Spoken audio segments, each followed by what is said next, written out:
jet fuel just to do a little flyover. That's your hard-earned money and your tax dollars at work. That stuff ain't happening with Kamala Biden ticket. I'll tell you that right now, partner. That's a lot of jet fuel just to do a little flyover. That's your hard-earned money and your tax dollars at work. That stuff ain't happening with Kamala Biden ticket. I'll tell you that right now.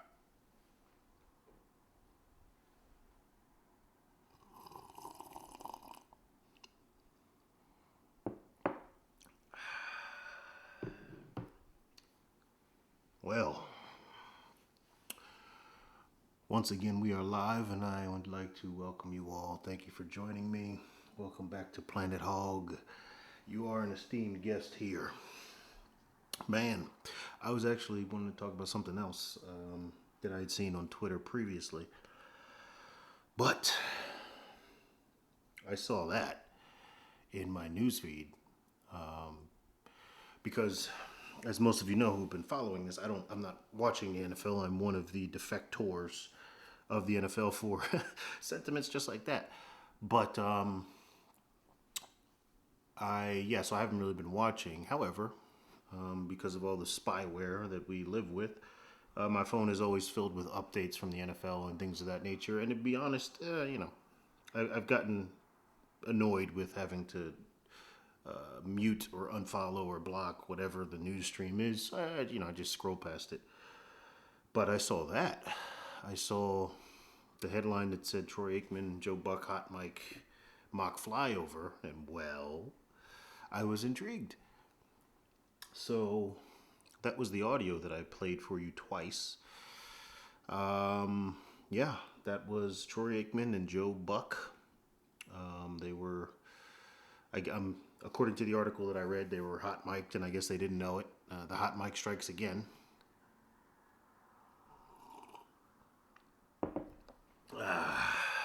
But that was them mocking a flyover for a football game yesterday, I believe. So I'll give you my thoughts on that. The first thing that I do want to say is that I somewhat agree with the point of, a flyover for a less than full stadium is it's not as and I'm not coming at this from a financial standpoint, and that's one of the areas where I believe that Mr. Aikman was mistaken. He was mistaken. So, because the way that he kind of laid that out, that's a lot of jet fuel or it's a lot of money for this flyover, or however he put it. No, he said it's a lot of jet fuel. That's not the way he said that. Makes me think that he thinks that they took the jets, filled them up, and flew them over and paid at the pump like you do for your car before you go on a road trip. And that's silly. But that's also the opinion of somebody who is, he was never in the military, so he doesn't know. I was in the military, Air Force, as fate would have it. And that stuff is factored into the budget. Everything that they do is factored into a budget. There is no kind of, nothing of that magnitude happens on a whim. It has been accounted for, calculated for on some budgetary sheet somewhere by someone. And probably by someone who wears their rank up on their collar. On their collarbone, I should say. But, so all the flyovers that are done, that's all accounted for. That's the fuel that is consumed, that's accounted for. It's all part of the budget. So that line of thinking is silly and erroneous. But the point that I will agree with is,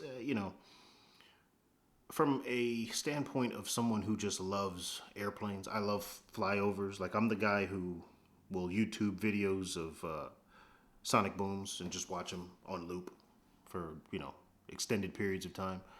I'll get a few of these beverages in me and talk about airplanes to people.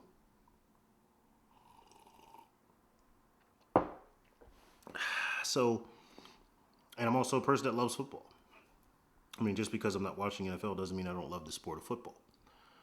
One might argue that me not watching NFL is because I love the sport of football. But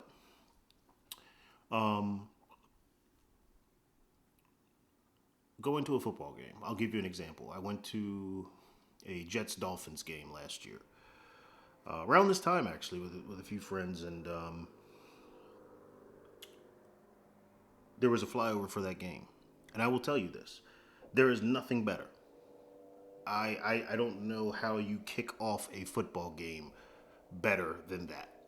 Especially a rivalry game. And I wasn't even, I was a neutral party. I was a Cowboys fan. I mean, although the Jets had beaten the Cowboys a few weeks prior, so maybe a part of me was rooting for the Dolphins that day.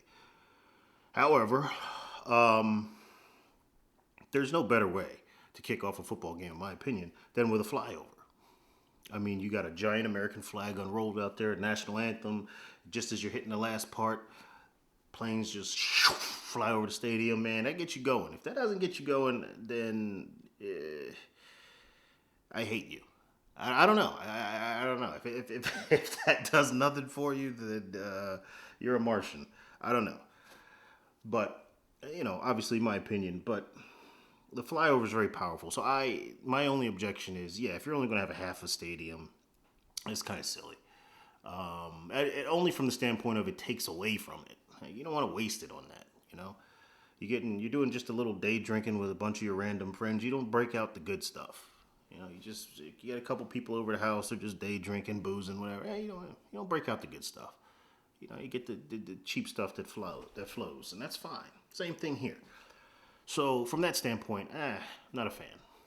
I can understand the counter argument though of, it's traditional and trying to return to what we used to refer to as normal. That's part of it. Okay. But that's my only objection to it. Now let's dive in to what Troy Aikman. Let's dive into what Troy Aikman said. Because, Joe Buck, that's your hard-earned money and tax dollars at work. That's what you would expect from Joe Buck. He's that guy that probably talked a lot of shit when he was little and got his ass beat a lot.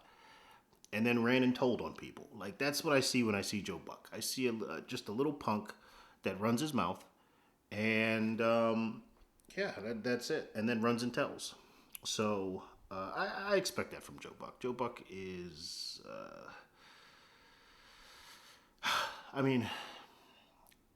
he's good at his job. Don't get me wrong. Obviously, he's good at his job. He covers football, baseball. So, he's, but he is a little pompous. He is a little self-important, and that comes across more than a few times when you listen to him. So, whatever. And at the same time, what he stated, it is a irrefutable truth, right? That's the military's budget does come from tax dollars. So whatever. Again, I chalk that up to Joe Buck. Troy Aikman, I was very disappointed in. I was very disappointed to hear, not the first part. That's a lot of jet fuel for a little flyover. Okay, got it. Again, even though we addressed that's all calculated for, so it's not costing anybody any more money than it would naturally. Or that it would if that didn't happen. I'll put it that way. Because whether you know it or not, government agencies, military included, they never report a surplus. So, if we tax all these people, let's say we tax everybody, get $100, we use $95 to do our job, we have $5 left over, it's going to get used. Because if you don't, then what happens next year? Well, next year, you get $95 instead of $100. So, and there's a couple of ways to think about that. Obviously, there's like, well, you should give us our money back because you didn't need it. Well, yes and no. There are a lot of things that contribute to a surplus. A lot of things that contribute to not using up all the funds that you budgeted out. Especially in that field. Planes, and I'll just talk from the experience that I have working airplanes, that flight schedules are very, very tentative. It doesn't take much for them to go sideways. It doesn't take much for a plane to go down for a while and not fly as often as it was scheduled to. So, because you're dealing with such a dynamic science in flying itself, naturally the process is very it's somewhat whimsical. It's hard to track it. It can one year you could go and you'd have, maybe use, again, going back to the example, let's say the budget's $100. Obviously it's way more than that, but we're keeping the numbers small for me and for you. So let's say you budget $100. Well, this year we met all of our flight sorties. We did all of our operations. We did, all of our jets were, our fleet health was good, all of this. So, okay, we used all $100. Well, let's say the next year. So the next year, you say, okay, you used $100. Okay, you get $100 next year. Cool. Well, the next year, year 2. Well, maybe we have some problems where all of our planes don't fly. Maybe we have some personnel issues where we have higher turnover than we anticipated. We have a lot of these other things that can contribute to where we end up using $90. Well, let's say that this person says, okay, we only use $90. The government goes, wow, very good. All right, well, here comes year 3. What's my budget? $90. Well, now you're kind of strapped. Because just because you used less money last year does not mean that you didn't need that money. It actually meant that there were circumstances that you had not accounted for that led to you using less money. Well, now those circumstances aren't present, and now you don't have a budget. So, or you don't have an adequate budget. So, I can understand the mentality behind that. Especially because it really is an inflexible thing. If you don't use the money will be gone. There is no, hey, but these are the reasons why we didn't use it. Sorry. So understanding that, it gave me more appreciation for the notion of using everything up. And some people may not like to hear that, but that's just how it is. So, the flyover, everything, there's nothing that wasn't previously accounted for, Mr. Aikman. Now, let's get to his other comment. Man, let's get to his other comment. It's like the NFL just can't, they're slew-footed. They just can't, they can't just play the game anymore. It's amazing. So, week 1, we had to sit through the anthem protests. You had to sit through, I'm sorry, not we, you had to sit through the criminals on the back of the helmets. You had to sit through a whole bunch of virtue signaling and a stupid ass poem by the Miami Dolphins. Which, good God, man. Good God.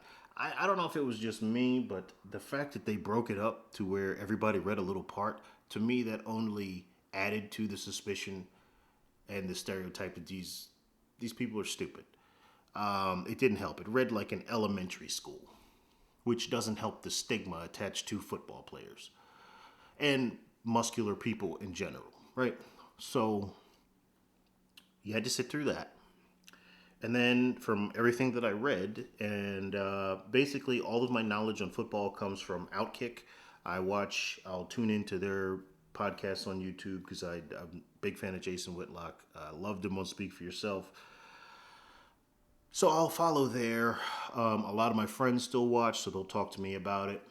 Although some of them have texted me and said, I'm so angry that you're not watching football this year because the Cowboys are abysmal. And I would just love to talk shit to you, but I can't do it now because I know you don't care. And you know what? I really genuinely don't. I'm aware of the Cowboys record because I still, like I said, I still get some of the updates when I do when you do that swiping thing on your phone that brings up just random news stories. So, yeah, sometimes it'll be, I'll get Cowboys news feeds and I see that they're doing terribly. And honestly, I don't feel anything about it. But anyway, so you had to sit through all that. And then, the NFL, give them credit.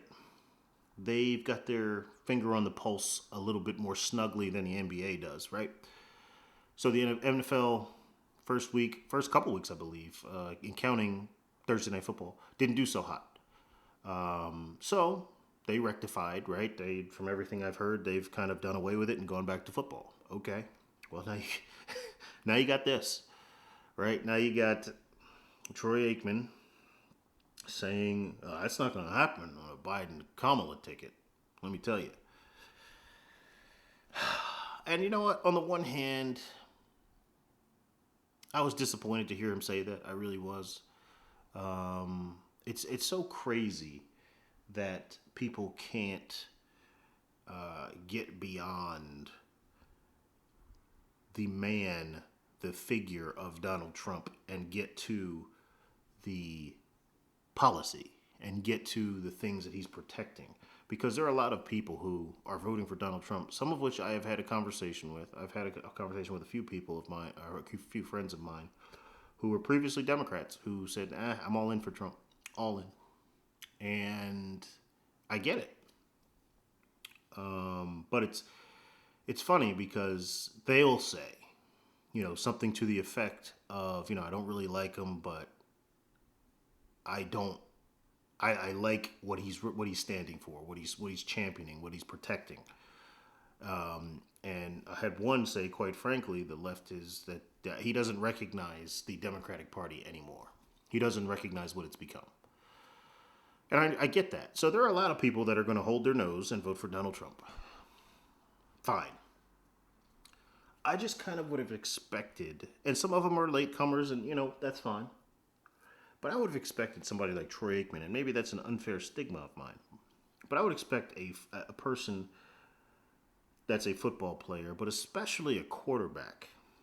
Because the quarterback, especially if you're a good one, right? Because if you're a shitty quarterback, then, part of what goes into being a shitty quarterback is being stupid. There's no other way around that. Quarterback is a very cerebral position where you have to have a very circumspeculative perspective. You have to be able to identify things in real time. So you also have to have a capacity to learn things, coverages, plays, etc. So I would expect a successful quarterback a good quarterback, especially one who's older and has seen the world, to definitely be able to get past not liking someone and be able to see that what they're standing for is a good thing. Like it's like that little I don't know if you guys have heard it. It's kind of like a little short story, and I believe it's the owl, the cat, and the mouse. It's some configuration of animals. Mouse is one of them, and cat is one of them. I don't know if it's an owl. And the bird, we're not sure of the bird. So, let me grease the bearings real quick. Pause for the cause.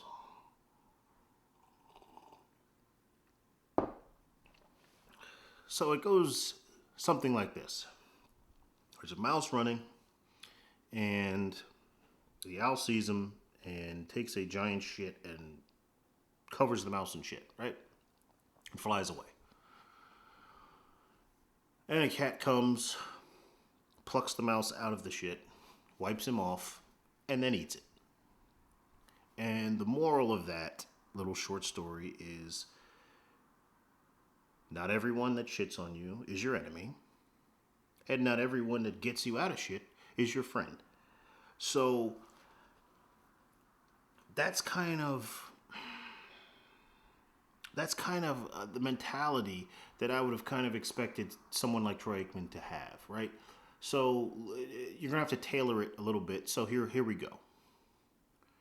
Donald Trump, he's abrasive. He rubs a lot of people the wrong way. A lot of people don't necessarily like him. But the things that he espouses are unequivocally good for American citizens. Unequivocally. Now, Joe Biden is very affable to some people, very reserved to some people when he's on his whatever it is that keeps him focused. He's very pleasant to some people, but the things that he is going to bring in will undoubtedly ruin this country. Undoubtedly. So, I kind of would have expected a little bit more from Troy Aikman from that point of view. But again, I get it. People are entitled to their own opinions, especially as it goes with politics. I get that, man. But let's go to the second issue is the lack of self-awareness. The lack of self-awareness. Because you know what? I'm not completely sure that they didn't know that the microphones were on. I'm sorry, someone as polished as Joe Buck. This guy has been covering the NFL for decades, at least a decade, maybe more.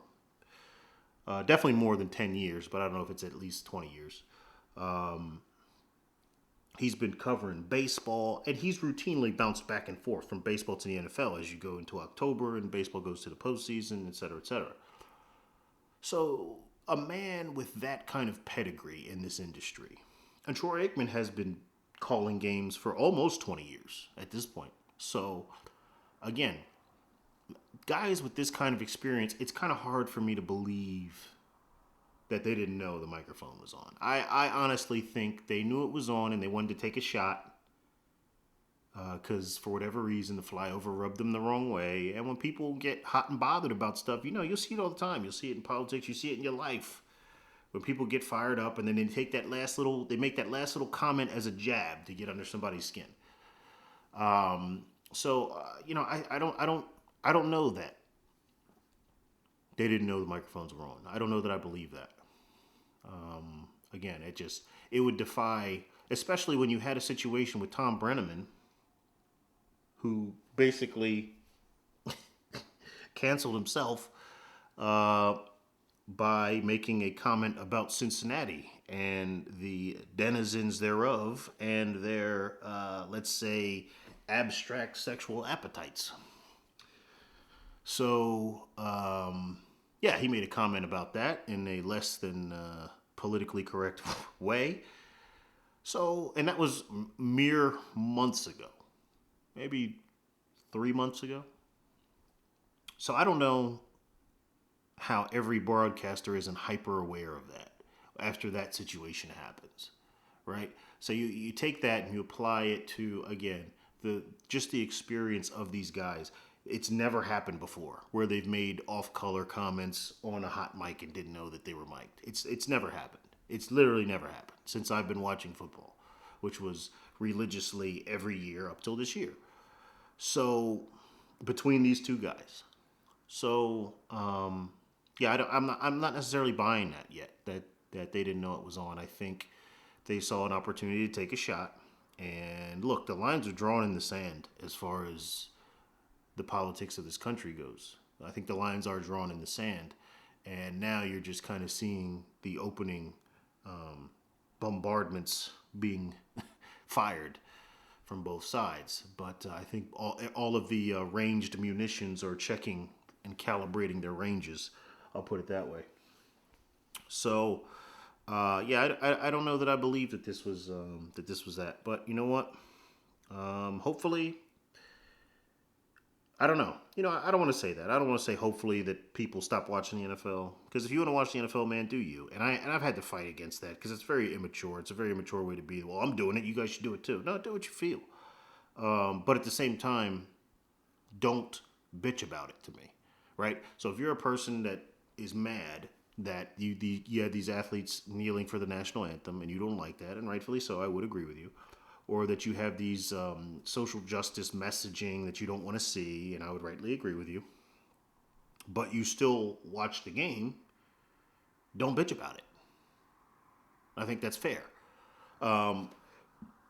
Because, again, there's a way to stop it.